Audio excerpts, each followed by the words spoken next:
मैंने कहा था ना, ताज़ी हवा में सुकून मिलेगा मुझे।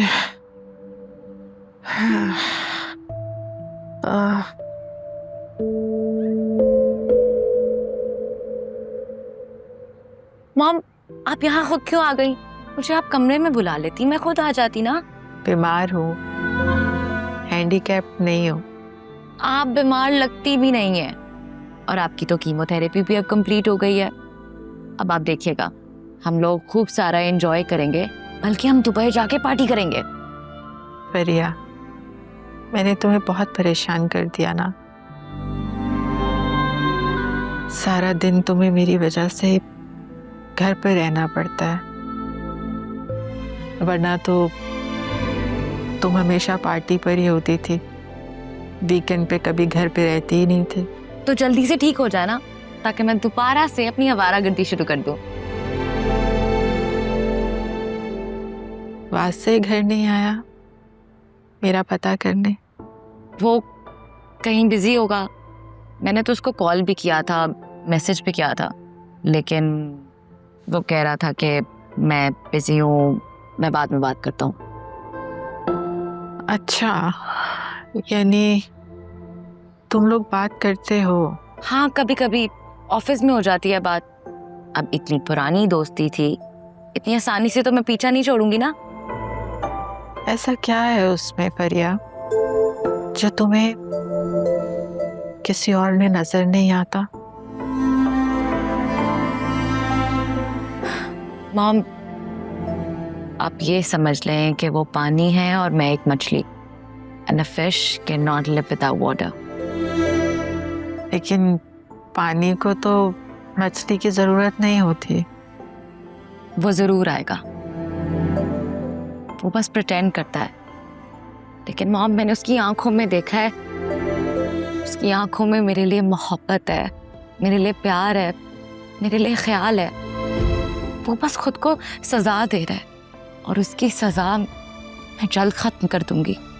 जो घर नहीं आ सका उसे जिंदगी में कैसे लाओगे? मैडम, फराज साहब आए, उन्हें नीचे ड्राइंग रूम में बिठाया है।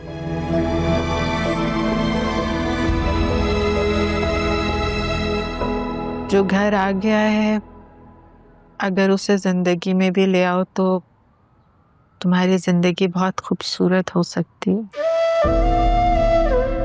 जब मायूस हो जाऊंगी और सब कोशिशों से हार जाऊंगी, तो फिर यही करूंगी।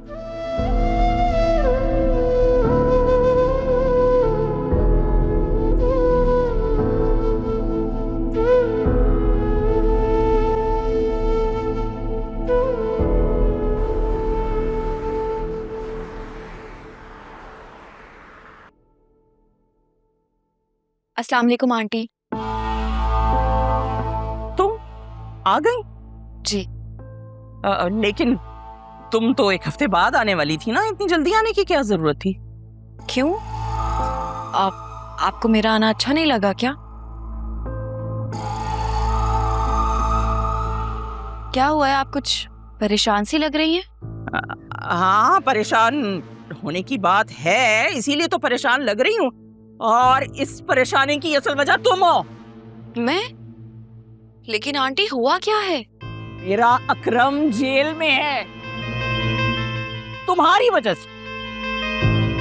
क्या? अकरम जेल में है मेरी वजह से? तुमने उसे अपना बिजनेस करने की पट्टी पढ़ाई थी ना।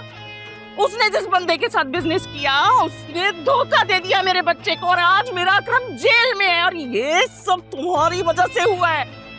ना तुम उसे उल्टे सीधे मशवरे देती, ना वो इन सब चक्करों में पड़ता। जब से इस घर में आई हो, मेरे हर मामले में टांग अड़ा रही हो। अरे तुम्हारी दुश्मनी तो मुझसे है ना, तो मेरे बच्चों की जिंदगी क्यों बर्बाद कर रही हो? आपको अंदाजा भी है आप क्या कह रही हैं? हर बात का इल्जाम आप मेरे सर पर डाल देती हैं। और क्या मैंने उसके बिजनेस पार्टनर से कहा था कि उसे धोखा दे? अरे तो उसके दिमाग में कारोबार का खन्नास भी तो तुमने ही भरा था ना, राह भी तो तुमने दिखाई थी। पहले उस घामड़ को उमैर की पट्टी पढ़ा, फिर मेरे अकरम को उल्टे सीधे मशवरे दिए। बीबी जिस काम के लिए आई हो पहले वो काम करो, बच्चा पैदा करो और घर के किसी कोने में सुकून से बैठो। हाँ, लेकिन ये काम तो तुमसे हो नहीं रहा।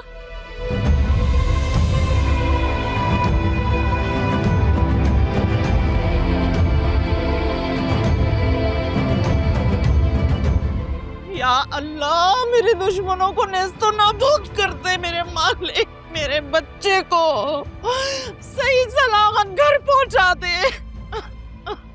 मम्मी, मम्मी, हाँ, वासे भाई आ गए। वहां से आ गया, फिर तो मेरा अकरम भी साथ आया होगा। चलो, कहाँ है मेरा अकरम? कहाँ है अकरम? तुम साथ क्यों नहीं लाए उसे? मम्मी अंदर चले, बैठकर बात करते। नहीं, तुम बताओ मुझे, हयात कहाँ है? वो गए थे ना तुम्हारे साथ उसे लेने। बाबा बाहर लॉन में किसी से कॉल पर बात कर रहे हैं। अकरम, अदालत ने उसकी बेल मंजूर नहीं की है।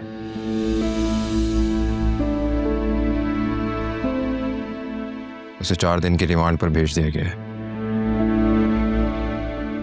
मुकदमा चलेगा, आप दुआ करें सब ठीक हो जाए। नहीं, ये नहीं हो सकता, ये नहीं हो सकता। मम्मी संभालें खुद को प्लीज, संभालें खुद को, सब ठीक हो जाएगा। बाबा लगे हैं, मैं कोशिश करने, मैं कोशिश कर रहा हूँ। रोना बंद करें, जल्दी घर आ जाएगा अकरम वापस। वहाँ से तुम क्यों नहीं लेकर आए उसको अपने साथ? बाबा लगे हुए ना, कर रहे हैं हम लोग कॉल। रूम में लेकर चलो इन्हें, आ जाए प्लीज।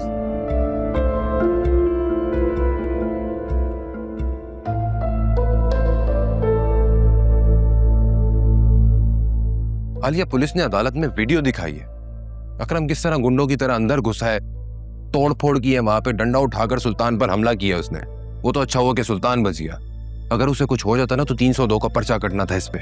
अब वीडियो में आवाजें तो होंगी ना? वो लोग क्या बात कर रहे थे? वीडियो में किसी किस्म की कोई आवाज नहीं थी, इसी चीज का उन्होंने फायदा उठाया।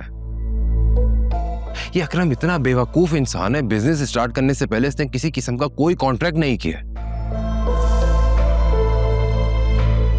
बाबा ने मुझसे कहा भी था कि जरा सा वक्त निकाल के सुल्तान से मिल लो, लीगल कॉन्ट्रैक्ट करवा लो, लेकिन मैं भी क्या करता, सुबह से शाम में बिजी होता। अगर मैं नहीं कर सका तो बाबा खुद कर लेते एटलीस्ट। वासे, ये वक्त एक दूसरे पर इल्जाम लगाने का नहीं है, हमें मिलकर कुछ सोचना होगा।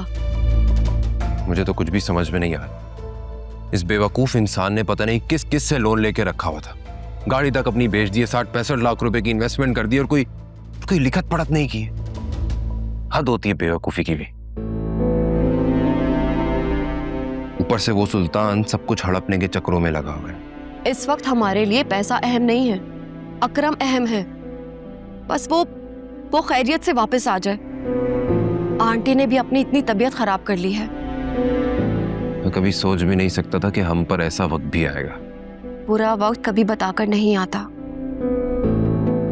लेकिन अच्छी बात यह है कि बुरा वक्त भी गुजर ही जाता है।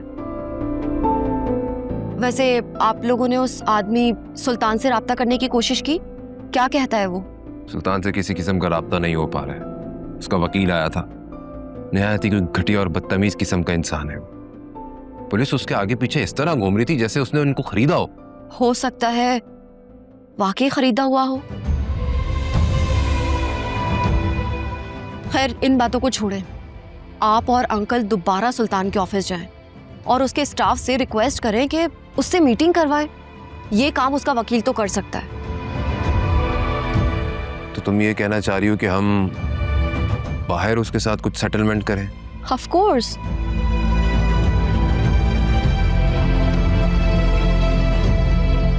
देखें, इसके अलावा हमारे पास और कोई ऑप्शन नहीं है। रिमांड के बाद अल्लाह जाने क्या हो, और आप तो जानते ही हैं ना, पुलिस कस्टडी में तो अच्छे से अच्छा इंसान पागल हो जाता है।